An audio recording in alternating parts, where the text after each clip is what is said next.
It's early June and I've just had a whiz around the nursery, and I couldn't help but notice that some of the salvias are really looking great.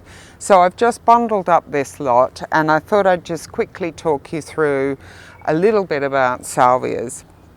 Now, some of these are going to be instantly recognizable if you keep your eye on what's happening at Chelsea, because some of these are firm favourites of the designers. And why are they so sought after? Well, because when they're in flower, they're really quite showy.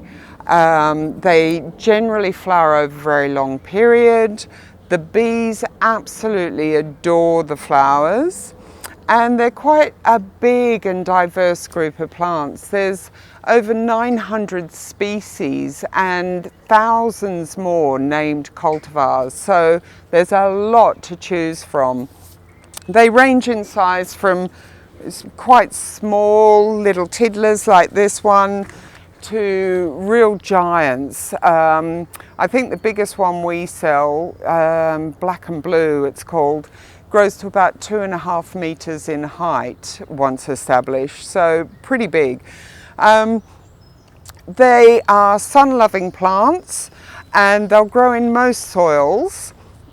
However, I would say that good drainage is important, and most are long-lived. However, there are a few that are not fully hardy, and that's where the good drainage really plays a key role, because sometimes you can get those less than hardy ones through the winter, provided there's not the combination of cold temperatures and wet, heavy soil in the winter. It's more the wet, heavy soil that's going to kill them than the low temperatures. But there we are, salvias, what a treat, and yeah, must-haves for the garden.